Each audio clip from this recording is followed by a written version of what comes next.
Long before fields were plowed or fences marked boundaries, the land offered perennial gifts, plants that returned each year, woven into the fabric of the ecosystem. These ancient landscapes thrived with a diversity of life, where every season brought familiar green shoots and blossoms, a promise renewed by nature itself. The land's abundance was not a result of human intervention, but of a deep ongoing relationship between soil, water, sun, and the plants that called it home. Native peoples lived in reciprocity with these foods, seeing them as relatives and teachers, not just sustenance. Their knowledge was passed down through generations, rooted in observation, respect, and gratitude. They understood that every plant had a story, a purpose, and a lesson to share, and that their own well-being was inseparable from the health of the land. Gathering and tending these plants was an act of gratitude and respect, ensuring abundance for future generations. Through careful stewardship, never taking more than needed, always leaving enough for the plants to thrive, communities built a legacy of abundance and resilience. These traditions honored the cycles of nature and the interconnectedness of all living things. Perennial crops like Jerusalem artichokes and wild leeks reveal a way of living with the land, not against it. These plants, returning year after year, offer nourishment without exhausting the soil, showing us how to cultivate food in harmony with natural rhythms. They are reminders that true abundance comes from partnership, not domination. These foods built resilient food systems, sustaining communities through changing times. Their deep roots weathered droughts and storms, providing security and nourishment when annual crops might fail. In their diversity and adaptability, they formed the backbone of thriving cultures and healthy landscapes. Today, planting native perennials is an act of restoration, for the land and ourselves. It is a way to heal damaged ecosystems, rebuild soil, and reconnect with the wisdom of those who came before us. Each seedling planted is a step toward a more resilient and harmonious future. As we explore these 9 remarkable foods, let's remember the wisdom and care that kept them thriving. Let us honor the traditions that shaped these landscapes, and recognize the responsibility we share to protect and nurture them for generations yet to come. They invite us to reconnect with the land and become worthy of its enduring gifts, a relationship built on respect, gratitude, and a shared future with the living world around us. Beneath the sunflower's familiar golden face, there's a secret waiting to be discovered, one that lies not in the petals, but deep in the earth below. This hidden treasure is the Jerusalem artichoke, or sunroot, a knobby, humble tuber cherished for centuries by the Dakota and Pawnee peoples for its nourishment and resilience. Sunroots are remarkably hardy, thriving with little care or attention. They multiply year after year, spreading underground and offering a steadfast harvest even when other crops fail. Their ability to withstand frost and even fire makes them a symbol of endurance in the plant world. While early European settlers often overlooked these tubers, native growers recognized their abundance and the strength they brought to the land and community.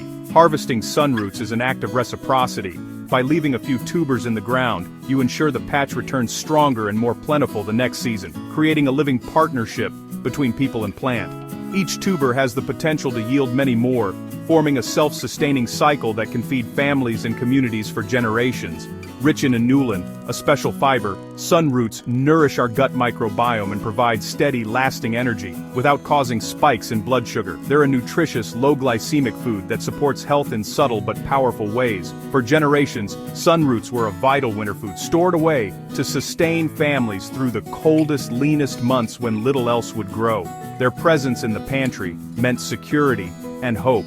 Today, rediscovering sunroots means reconnecting with a plant that embodies generosity, endurance, and the wisdom of reciprocal relationships with the land.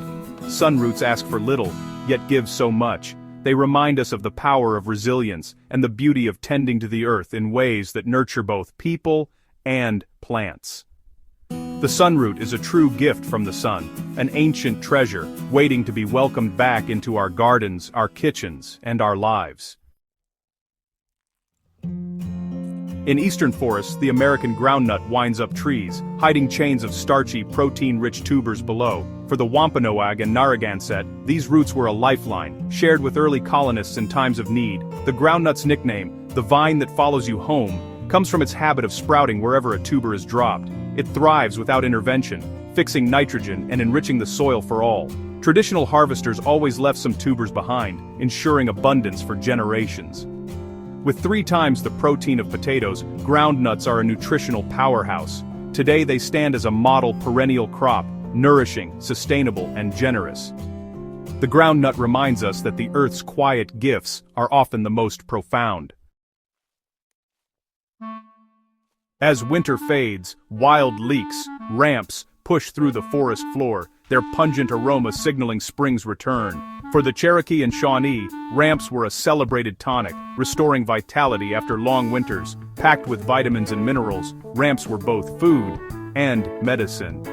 Harvesting ramps requires restraint. Take only a few bulbs, leave the rest, and the patch will thrive for generations. This mindful practice ensures abundance without depletion. Ramps teach us to balance our needs with the needs of the land and future generations. In a world of overconsumption, the wild leek offers a lesson. True wealth is leaving enough for tomorrow. The ramps return each spring as a promise kept between people and place. Along riverbanks, ostrich ferns send up fiddleheads, tightly coiled, fleeting delicacies of spring. For the Abenaki and Mi'kmaq, gathering fiddleheads was a communal celebration of renewal. Their unique flavor and dense nutrition made them a prized seasonal food. Harvesting only a few coils from each crown ensures the patch's survival year after year. This gentle approach is a lesson in honorable harvest. Take some, leave most, and the gift endures. Fiddleheads are rich in antioxidants and omega-3s, a true forest superfood. They remind us that vibrant health comes from a living relationship with the land. The fiddlehead spiral is a symbol of continuity, nourishing us as we nourish the earth. Across the Great Plains, the prairie turnip, Timsula, was a cornerstone of survival for the Lakota and others. Its starchy, protein-rich roots could be dried, ground into flour, and stored for years, fueling journeys and winters. Digging for Timsula was communal work requiring skill and care to ensure future harvests. The prairie turnip thrives in harsh, dry soils needing no irrigation or cultivation. It's more nutrient-dense than potatoes, packed with carbohydrates, protein, fiber, and calcium. This humble root powered nations and was a vital trade item. The prairie turnip is a testament to resilience and the deep knowledge of those who flourished on the plains. It shows how abundance can be found in even the most challenging landscapes. The American hazelnut, a modest bush of the Midwest, is a model of resilience and generosity. It regrows after fire or cutting, enriching the soil and supporting the plant community. Tribes gathered hazelnuts in late summer, using them for energy-rich foods that lasted through winter. The nuts are dense in calories, healthy oils, and protein, perfect for sustaining hard work in cold seasons. Hazelnut stems were also used for tools and baskets, making the plant valuable beyond food. Today, hazelnuts support wildlife and are key to breeding disease-resistant varieties. This humble bush reminds us that strength and abundance often come in small, persistent packages. The hazelnut's legacy is one of quiet, enduring provision. In the Great Lakes, wild rice, mannamin, rises from shallow waters, fulfilling a sacred prophecy for the Ojibwe and Menominee. Harvested by canoe with gentle taps, wild rice reseeds itself, ensuring future abundance. The process is a dance of respect and reciprocity, passed down through generations. Wild rice was a cornerstone of survival, trade, and ceremony, storing well through harsh winters. It's twice as high in protein and fiber as white rice, and supports lake ecosystems by filtering water and providing habitat. Monomin nourishes both people and the environment, embodying interconnectedness. Its harvest is a living tradition, sustaining culture and land together. Wild rice teaches that true abundance comes from care, patience, and respect. It is a gift that feeds body, spirit, and the world around it. In the vast, sun-baked Southwest, the mesquite tree stands as a powerful symbol of endurance, generosity, and quiet strength. Against all odds, it flourishes where little else can survive, its twisted branches reaching skyward in defiance of the harsh desert climate. For generations, its sweet, protein-rich pods have been a lifeline for the Apache, Pima, and Tohono O'odham peoples.